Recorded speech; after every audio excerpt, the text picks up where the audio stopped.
आपण प्रभाग क्रमांक 8 मध्ये आता भव्य रॅली बघितलेली आहे। भडगाव मध्ये शिवसेनेचा जोरदार प्रचार सुरू झालेला आहे।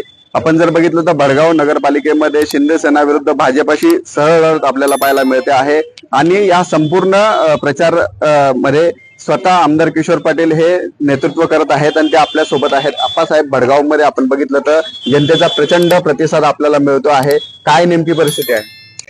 मी आता मला वाटतं माझ्या 4-5वा राऊंड कदाचित भडगाव शहरामध्ये असेल। ज्या ज्या प्रभागामध्ये जातोय त्या प्रत्येक प्रभागामध्ये मतदार बंधू भगिनींकडून, तरुणांकडून प्रचंड असा प्रतिसाद आमच्या सर्वच नगरसेवक आणि नगराध्यक्ष पदाच्या उमेदवारांच्या मागे मला पाहायला मिळतोय। आणि याचं कारणही तसं आहे की मागील 10 वर्ष फक्त या भडगावकरांनी मागे 10 वर्ष जावं आणि भडगाव शहर आपल्या नजरेसमोर आणावं आणि 10 वर्षानंतर या भडगाव शहराला आपल्या नजरेसमोर आणावं। निश्चितपणे आपल्याला डिफरन्स असा जमीन आसमानचा पाहायला मिळेल की 10 वर्षापूर्वी हे भडगाव शहर नाही तर भडगाव ग्रामीण दिसायचं, पण 10 वर्षानंतर या भडगावला एक शहराचा दर्जा, शहराचं रूप देण्याचं काम आपण या 10 वर्षामध्ये केलं। मग ते अनेक विकास काम इथं जर का आपण पाहिलं असेल तर सगळ्यात जवळपास 70-75% रस्त्यांची परिस्थिती एक अतिशय सुंदर अशी निर्माण केली। 135 करोड रुपयाची पाणी पुरवठ्याची योजना आपण या ठिकाणी आणली। आपण जर पाहिलं तर तळणी परिसर जर पाहिला तर तळणी परिसर म्हणजे आत्महत्येचा स्पॉट होता। त्या तळणी परिसराला आता पर्यटन स्थळाचा दर्जा देण्याचं काम आपण त्या ठिकाणी केलं। या भडगाव शहरामध्ये इकडून तिकडे जाण्यासाठी पुलं नव्हती। 75 वर्षानंतर 2 पुलांची निर्मिती आपण या ठिकाणी केली। या शहरामध्ये जवळपास 100-125 ओपन स्पेस आहे। त्या प्रत्येक ओपन स्पेसला डेव्हलप करण्याचं काम केलं आणि अजूनही अनेक कामं जे शिक्षण घेणारे विद्यार्थी असतील त्यांच्याकरता वाचनालयाची निर्मिती आपण या ठिकाणी केली। जे आपले तरुण असतील की ज्यांना भरती व्हायचंय त्यांच्यासाठी क्रीडा संकुलची निर्मिती आपण केली।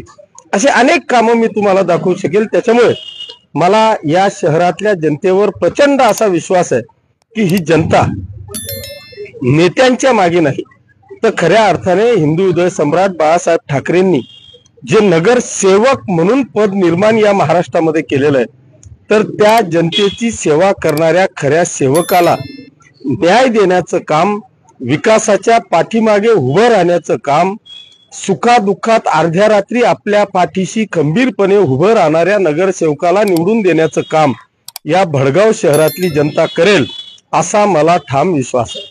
आप्पासाहेब, आपण बघतोय की प्रभाग क्रमांक 8 असेल किंवा भडगाव शहरामधले जे आपले काही नगरसेवक आहेत त्यांच्याविषयी अफवा फैलवून म्हणजे त्यांची प्रतिमा मलिन करण्याचा एक प्रयत्न सुरू झालेला आहे। काय अफवा फैलवण्याचं काम करताय की वाळूच ना काय अफवा फैलवताय? अरे खरे अफवा फैलवणारे तर खरं म्हणजे जनता या लोकांना स्वीकारू शकत नाही। आता प्रभाग क्रमांक 8 मध्ये मागचे जे नगरसेवक ह्या जनतेने त्यांना एक भावनिक होऊन त्यांना निवडून दिलं। या नगरसेवकांनी इथे काय केलं? या नगरसेवकांनी 10 वर्ष या जनतेच्या प्रभागामध्ये साधा पाय सुद्धा ठेवला नाही। यांच्या सुखादुःखात कधी आले नाही। यांना कधीच विकासाच्या दृष्टिकोनातून त्या जनतेकडे यांनी पाहिलं नाही। फक्त मला पाहन मग्गम राहा एवढेच धंदे या सगळ्या उमेदवारांचे आहेत। हे सगळे नेते आहेत आणि इथे आता अशी परिस्थिती निर्माण झाली आहे, जनता विरुद्ध नेता। लोक जनतेच्या बाजूने उभे राहतील, जनता सेवकाच्या बाजूने उभी राहील, नेत्याच्या बाजूने उभी राहणार नाही। ह्या भडगाव शहरातली आणि तालुक्यातली जनता ही प्रचंड हुशार आहे। या भडगाव तालुक्यानी इथे इतिहास होता की हे दुसऱ्यांदा कोणाला निवडून द्यायचे नाही, पण ह्या किशोरप्पाला तिसऱ्यांदा निवडून दिलं। याचं एकमेव कारण की विकास। ह्या जनतेने जातपात धर्म पाहिला नाही, त्यांनी फक्त विकासाला साथ दिली आणि 30 साथ या भडगाव शहरातली जनता विकासाला साथ देईल। असे हे राजकीय जे बॉम्ब तुम्ही फोडतायत, हा बदनाम तो बदनाम अमुक बदनाम, तुम्ही इतके सावसूत आहेत। अरे या सगळ्या लोकांनी 100-200 लोकांचे जमिनी विकून पैसे कॉलेज करता भरती करण्याकरता तरुणांचे घेतलेले आहेत आणि त्यांना तुम्ही त्यांच्या घोंगड्या अटकून त्यांना फिरवताय। यांच्या मागे एक कार्यकर्ता दिसत नाही, सगळे शिक्षकांना हे फिरवता। यांच्या SIT लागलेल्या आहेत। हे काय नाक लावतील? यांनी दुसऱ्याला काय बदनाम करायचं? तुम्ही इतके बदनाम आहेत तुम्हाला तुमची जागा ही जनता दाखवल्याशिवाय राहणार नाही. येत्या 3 तारखेला तुम्ही बघा. डॉक्टर साहेब, आपण देखील प्रभागात फिरत आहात, कसा रिस्पॉन्स? एकदम चांगला प्रतिसाद, प्रचंड असा प्रतिसाद आमच्या बरोबर आहे. त्यामुळे काही काळजी करण्याचे कारण नाही आणि शांततेत, संयमाने आणि सभ्यतेने आम्ही प्रचाराचं हे करतोय.